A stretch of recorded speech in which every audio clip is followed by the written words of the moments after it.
Okay, thank you, Jose. So I'm going to invite up Dr. Jacqueline Forte, and she is our director of Dean of Student Services, and she oversees our accommodation and support center. So she'll share more about that with you. Hello, everybody. It is so good to see you. Welcome to our campus. Now listen, you gotta participate with me. I am different when I present. So, we're gonna test it out. When I say go, you say students, okay? Go! Students! Go! Students! When I say you are, you say good. You are! Good! You are! Good! That's what I'm talking about. Thank you for all that you do for our students. So as mentioned, I am Jacqueline Forte. I am the Associate Dean of Special Programs, and I'm going to be talking to you about students with disabilities. We did change our names. We were once DSPS. However, we tired of that name. So we changed it to the Accommodations and Support Center, or ASC. So whenever you hear information about MJC for our students with disabilities, we are no longer referred to as DSPS. We are now the Accommodations and Support Center. Now, thank you for passing out the handouts. You will be getting a copy of the PowerPoint presentation. Please refer to it, but I'm going to change some things up. So we will skip a lot of the slides because I want to talk to you about some stuff, okay? But we are going to talk about a few things that's related to those handouts. And again, on your own time, or you can always get a hold of me if you have any specific questions about the handouts. Oops. Okay, so what I want to mention, let me back this up.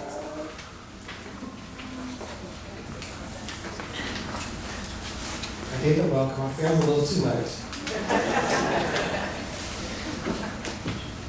I want to talk about some considerations for students. I've been out, I have a son that is in high school, and meet and talk with a lot of high school counselors and teachers, and especially students. And so one of the considerations that students have brought to my attention, and I want to share with you, and you probably have already heard about it, but is making that connection.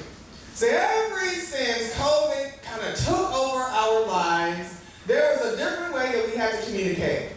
Everybody was looking like the Brady Bunch. Everyone's Wi-Fi was going out. When it came to actually speaking well, you sounded like a robot, or at least that's how I felt, because my Wi-Fi wasn't very good, and so I would freeze. Everybody thought it was a dance move, but I was really frozen. And so now that we are back, we are in person, our students are back, they are in person, having that connection is a big deal with students. And so first I want to commend all of you once again about all of the efforts that you do to connect with our students, but I am not actually talking about you making the connection. I am talking about them connecting with their peers. And what seems to be a challenge for a lot of students is they were so used to doing this for so long, or going behind the screen for so long, they forgot how to really connect with their peers in person. So I want you guys to help me do that. And pertaining to students with disabilities, it is even more important for those connections because they want to continue to receive the support. And so if you can help me continue to advocate by inviting students to not do so much of this, but more, let's talk. Let's have a conversation, let's sit down and eat together, or whatever we want to do. So if you guys can continue to do that with me, I would appreciate it. The other thing about making these connections, of course, is relationship building. And oftentimes it is lost in the shuffle with students who are so busy. They are going from class to class, they are trying to do their homework, and they're doing extracurricular activities as well, and sometimes they don't slow down enough to be able to establish good relationships. So if you can help me get them ready, because once they come to college, they are more engaged. for themselves once they're here at MJC or higher education altogether. I'm going to spend some time on the differences between high school accommodations and higher education accommodations. And I unfortunately did not bring a handout to you, but I'm going to email it to Christina, so watch out for her email. She will send you that handout so that you can have an understanding about the different laws and be able to help your student prepare and transition from high school to college. Okay.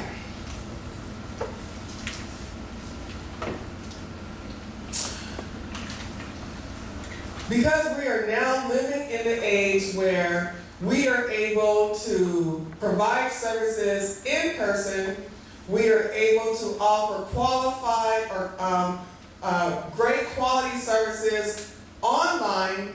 I try to help everyone be prepared for both. And so that means content should be accessible. And what that means is any type of materials that is available online, it should be available for all students, including those who may have screen readers, those who may have visual impairments, or for any and all students, okay?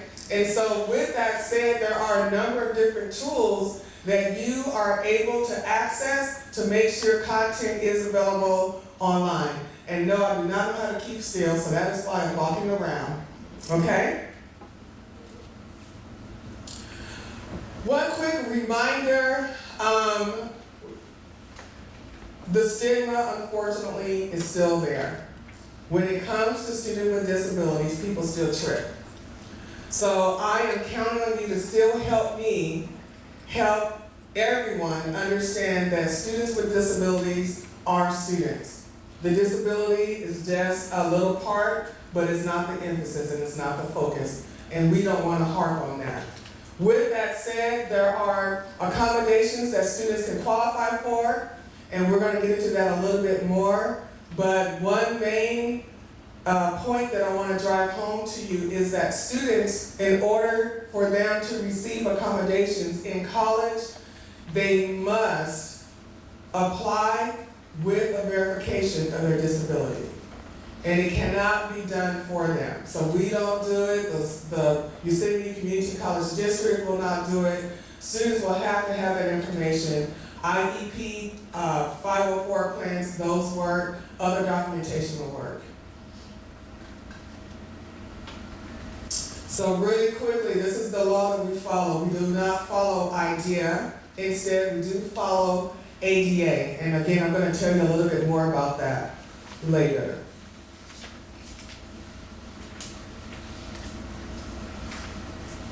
One of the things we try to promote and continue to ask everyone is to utilize universal design. It's a beautiful thing when we try to make all of our information that is available to students that can actually meet many different learning styles. And that includes different accommodations that we have for our students. So again, we try to practice this. It is initially made for in the classroom, but I take it a step further and I encourage, and we do a good job, I think, here at MJC, to even practice universal design concepts outside of the classroom at our offices.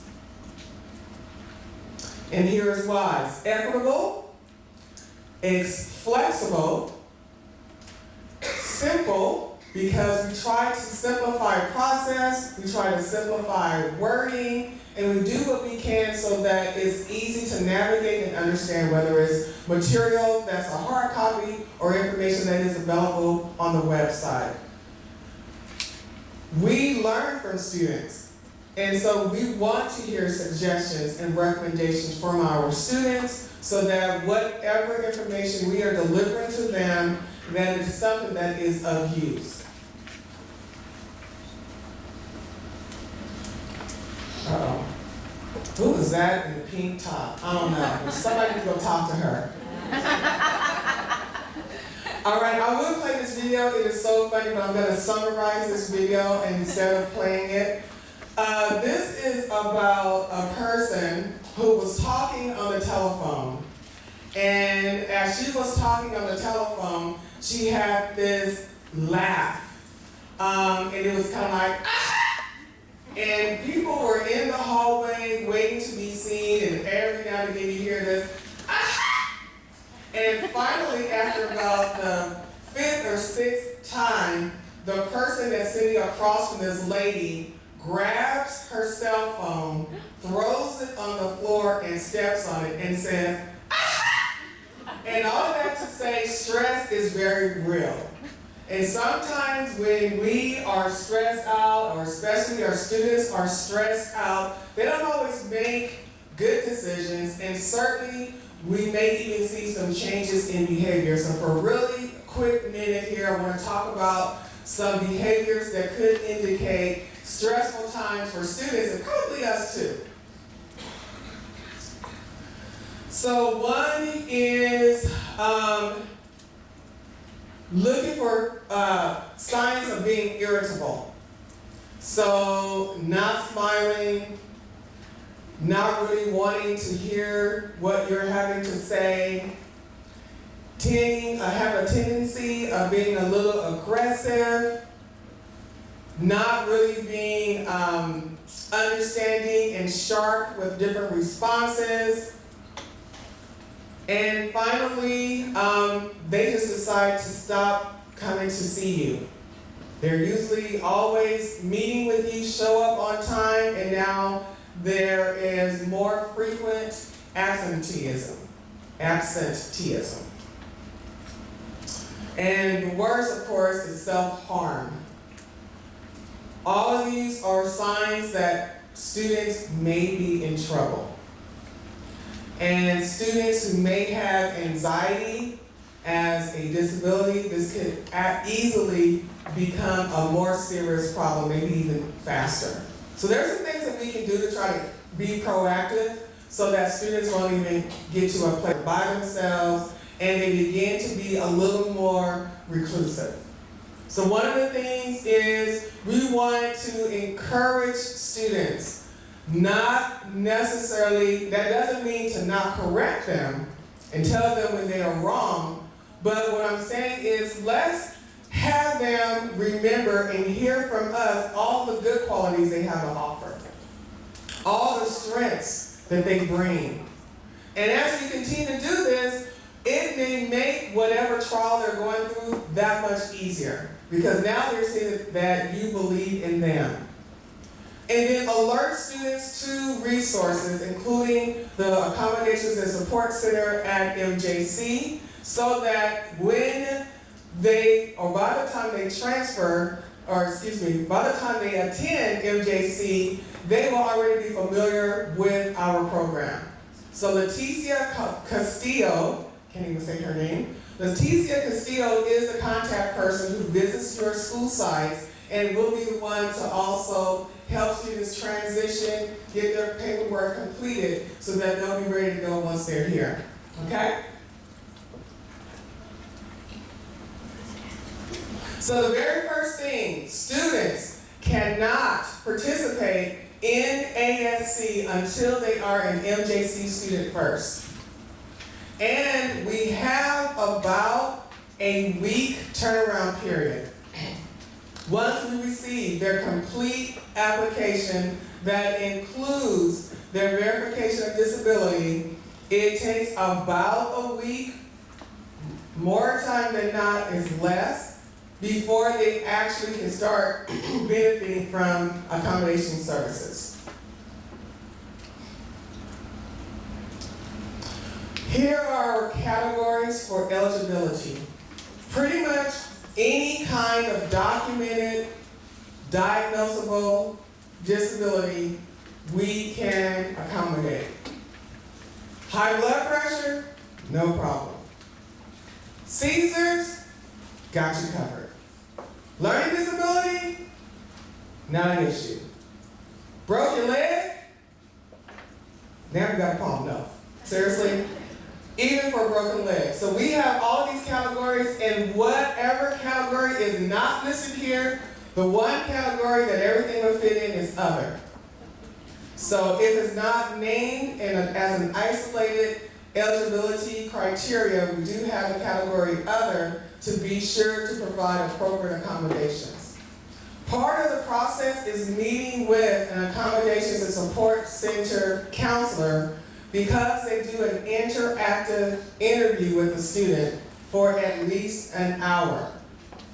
The purpose of the interactive interview is to identify needs from students so that we can make sure they have appropriate accommodations. We had a student recently who's in our program who had low vision and hard of hearing, and their way of communicating was very, very rare, and that is tactile interpreting.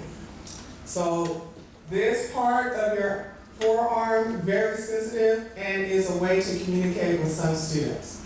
That is one of the reasons why we have a week-long turnaround so that we can make sure we have time to research to provide the appropriate accommodations.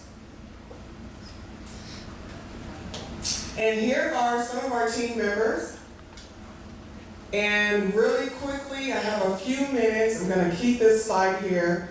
I want to talk a little bit about the differences between high school and college because we are still having a lot of students and parents assuming that what they received in high school are the same accommodations they will receive when they are in higher education. And that is not true.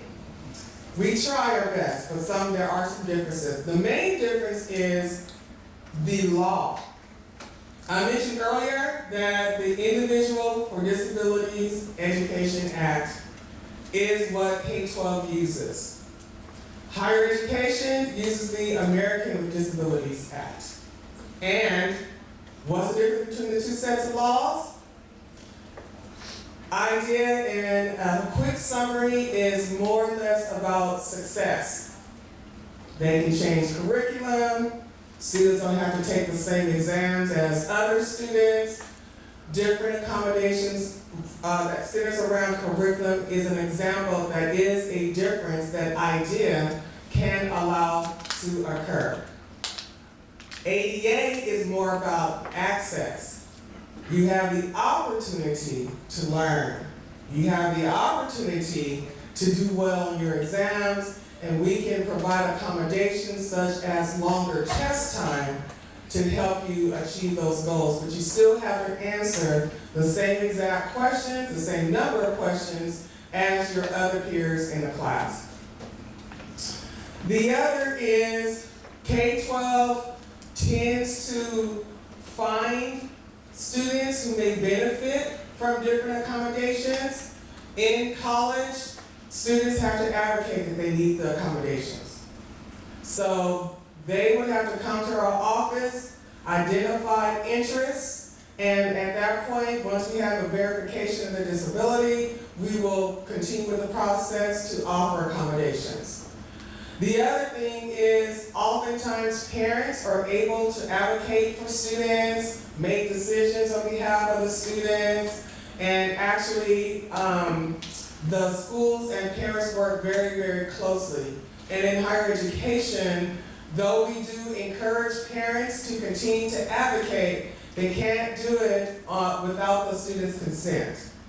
So the student would have to give us permission to share any information about their record, period. We can tell them about services and programs, but when it comes to their student, even if they're paying for college and bought all their books and dropped them off and gave them a tour, everything was great, but we still are not able to share information unless we have the student's consent.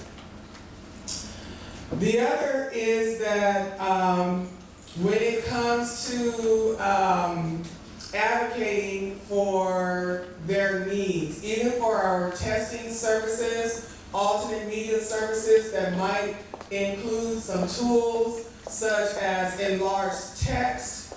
It could be having Kurzweil or other online tools that would include to be a screen reader or text to speech or whatever it is, they still have to ask for it.